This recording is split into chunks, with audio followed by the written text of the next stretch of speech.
This is called Talking to the Folks. I was talking to the folks back in, I don't know, 1904. They didn't know me and I didn't know them from Adam, but what the heck, folks is folks. They were my folks living their 1904 lives, unaware of a me that didn't exist as yet. My granddad hadn't as yet got around to making my dad hadn't yet invented me. Not even a photo exists of who they used to be. No black or white or sepia people to ponder upon and wonder, hey, he's wearing my ears, or she's got my smile plastered all over her face. And so I go back to the past, walk the roads they walked, see the skies they lived under, listen to them talk, the things they may have said, lean against the wall they would have leant against, solid brick against my back, soaking up the sun of 1904. Howdy folks, I'd say, leaping out of my time machine of words. And the folks would say, so you're Dónall, eh? In their kind Dempsey way, smile their 1904 smiles. Delighted to meet you at last, they'd laugh in their Corkonian way. Them words are a mighty fine time machine, nodding their heads in time. What's it run on? They'd ask in their 1904 way. Oh, I'd say in my 21st century voice, thought, just pure thought.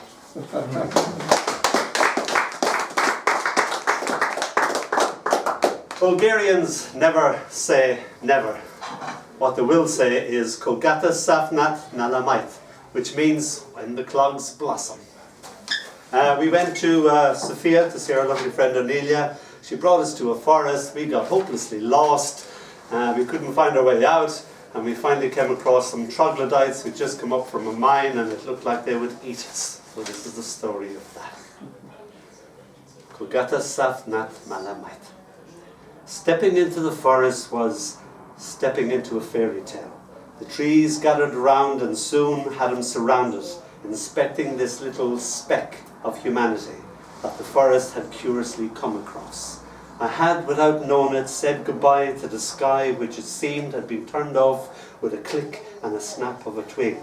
How now, human boy, bellowed a bough, bowing to my frightened little personhood. Now and then a scrap of sky appeared, held prisoner as it were, the last bit of sky ever to be seen, a museum piece. Here now, lost in Bulgaria, I sat and listened to myself, the blood within me circulating circumspectly, the forest watching me, as if deciding which part of me to eat first.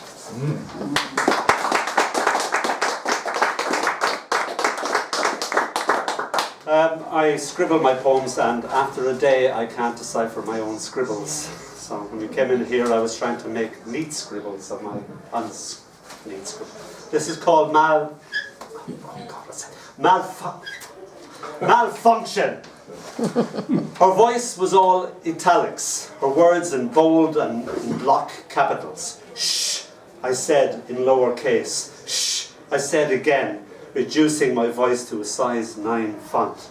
You say you saw a head, I said, sticking out of a brick wall.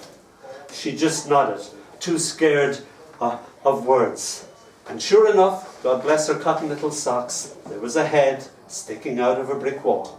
I thought at first it was only a ghost, a trainee ghost, not sure as yet of the mechanics of the process of passing through brick walls. But the explanation was not as commonplace as all that. Help me, the head said, in a Captain Kirkish kind of way, for yea, it was he. I thought now was not the time to ask for an autograph. Tell, the head said, yes, old chap, I said. Portha, the head said. Ah, I see, I said. You see, I said to her, there's always a logical explanation. The teleporter broke down just as he was beaming through that brick wall. Oh, is that all, she said, finding her voice again. And so we continued along down to the local bingo hall.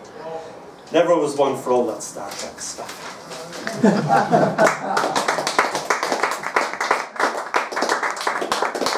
This is about a song, it's called Arundo, a song that I knew well, just to hear, but not knew, I didn't know what it meant. And I went up to the Grapevine in Dublin where I started writing poetry, and there was a big fireplace, and it was, instead of a poetry night, it was a music night. And in this big fireplace, about this size, there was a woman with lovely long black hair, in a lovely long black dress, against the darkness of the fire. There was no fire lit. And all you could see is her hands floating and her white face. And that's when I first heard this song the way it should. So this is called Arundo. Come back, my secret love.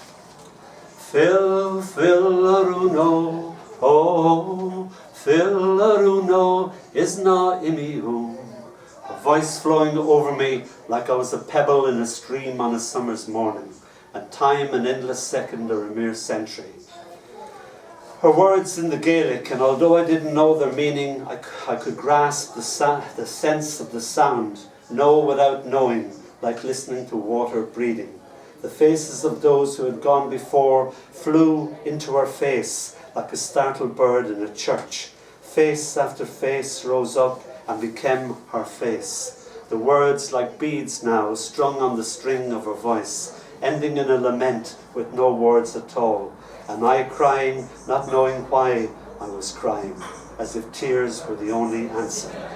Arundo is na imiu, aram akush lasto, oh, agus chifik tu an glow. Thank you.